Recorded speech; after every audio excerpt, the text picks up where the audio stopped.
Assalamualaikum warahmatullahi wabarakatuh. Perkenalkan, nama saya Salvana Kazian Fridat dari kelas 11 IPS 2. Di video ini saya akan menjelaskan materi dari pelajaran sejarah peminatan dengan guru pembimbing Bu Mary Handayani dari SMAN 7 Tambun Selatan. Kerajaan Aceh. Sultan Ali Muhayyad di saat awal pemerintahannya sudah menandakan masa kejayaan Kerajaan Aceh, lalu diperkuat saat masa pemerintahan Sultan Iskandar Muda. Kehidupan kerajaan sangat damai dan makmur. Sejarah singkat. Saat Sultan Ali Muhayyad dinobatkan sebagai Sultan, saat itu Kerajaan Aceh berdiri. Tepatnya adalah pada hari 1 Jumadil Awal tahun 913 Hijriah atau 8 September 1507. Kerajaan ini memiliki bentuk kota luas sama kayak sebuah negara. Ibu kotanya adalah di Bandar Aceh Darussalam, sama kayak ibu kota Aceh saat ini. Jelas banget ya kalau Aceh memang lahir karena adanya kerajaan Aceh sebelumnya. Adanya kerajaan ini adalah setelah kerajaan Samudra Pasir runtuh. Menurut sejarah, kerajaan Aceh lahir dan mendirikan kerajaan sendiri setelah berhasil lepas dari kekuasaan kerajaan Pedir. Ini dikarenakan kerajaan Pedir sudah berada di tangan penjajah Portugis.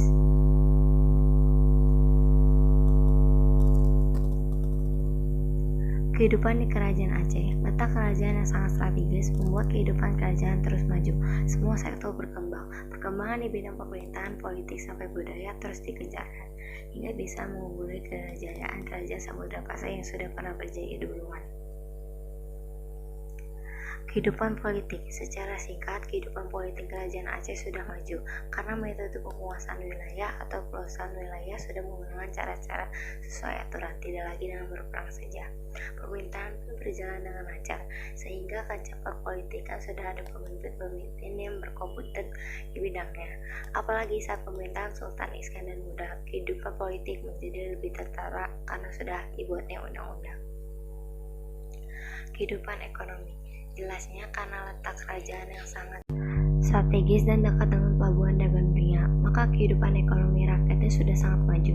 Mereka berdagang dengan alat tukar koin emas. Pertanian lada menjadi hasil sumber daya alam yang sangat melimpah, sehingga menjadi komoditas utama untuk diperdagangkan.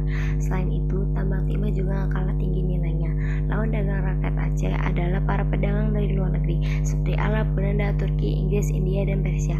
Hasil bumi tersebut juga langsung diekspor ke dalam maupun ke luar negeri.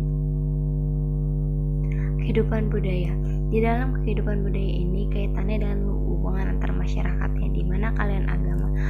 Ada seorang ulama dari aliran Al-Sunnah Wal-Jamaah yang berhasil membuat buku bernama Bustanus Salatin. Isinya adalah tentang sejarah Aceh. Jadi bisa dikatakan bahwa rakyat Aceh sudah mengenal sastra. Penulisan sudah sangat berkembang saat itu, yang tentunya di dalamnya kental dengan pengaruh Islam. Sistem pemerintahan. Sultan adalah raja yang memimpin kerajaan Aceh. Kekuasaan tertinggi kerajaan berada di tangan Sultan Aceh. Ini sejak pemerintahan raja pendirinya, Sultan Ali Muhayyad. Sistem pemerintahan ini diteruskan oleh keturunan-keturunan yang masuk ke dalam silsilah raja-raja Aceh. Namun di masa pemerintahan Sri Alam, sistem pemerintahan berubah. Kekuasaan tertinggi tidak lagi berada di tangan rakyat, melainkan berada di tangan para Wubalang. Agama. Kerajaan Aceh ini didominasi oleh rakyat yang beragama Islam. Memang dilihat dari adanya peninggalan sejarah yang berupa Masjid Indrapuri menyatakan bahwa agama Hindu pernah eksis di Aceh. Namun itu hanya sebagian kecil saja. Agama Islam di Kerajaan Aceh ini terbagi menjadi dua aliran, yakni Islam Sunnah wal Jamaah dan aliran Syiah. Dari kedua aliran tersebut, aliran Syiah adalah aliran paling mendominasi. Tepatnya saat Ustaz Iskandar Muda berkuasa. Namun setelah Sultan Iskandar Muda wafat, aliran Islam yang berkembang pesat adalah aliran Sunnah wal Jamaah. Dari masing-masing aliran memiliki tokoh penting yang memiliki pengaruh besar terhadap kehidupan budaya kerajaan Aceh. Jelas sudah bahwa kaum ulama sudah sangat eksis saat itu. Silsilah raja-raja. Istilah raja untuk kerajaan Aceh ini adalah sultan. Itu pun juga berlaku untuk semua kerajaan Islam yang ada di Indonesia. Untuk kerajaan yang ada di ujung barat laut Indonesia ini, raja-raja atau sultan-sultannya memiliki silsilah tersendiri. 1. Ali Muhayyad Shah. Dia adalah raja pertama yang memimpin kerajaan Aceh. Perluasan wilayah sudah dilakukan, sehingga wilayah sudah mencakup Banda Aceh, Aceh Besar, sampai dengan Pasai Daya dan Daya di Sumatera Utara. Bahkan kerajaan Aru pun bisa ditaklukkan dan menjadi bagian dari Kesultanan Aceh. 2. Salahuddin 1528 sampai 1527 Masehi meninggalkan Sultan Ali Muhayyasah. Pemerintahan Aceh kemudian dipegang oleh Sultan Salahuddin. Ternyata daun jauh dari pohonnya. Karena Sultan Salahuddin, kerajaan Aceh hampir runtuh. 3. Alauddin Yahya 1537 sampai 1568 Masehi. 4. Iskandar Muda 1606 sampai 1636. 5. Sultan Iskandar Tan 1626 sampai 1641 Masehi.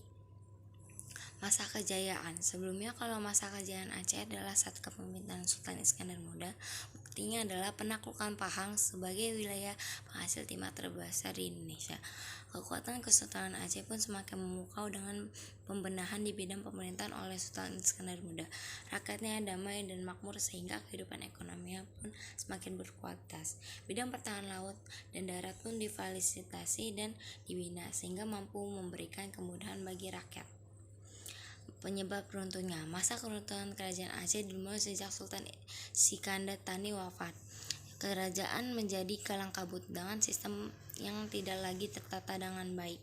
Tidak ada lagi sosok pemimpin yang bisa dipilih, sehingga kerajaan mengalami vacuum of power, kekosongan kekuasaan.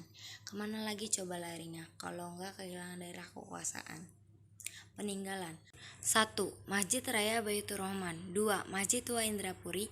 3. Gunungan. 4. Benteng Indraprata. 5. Pintu Kop.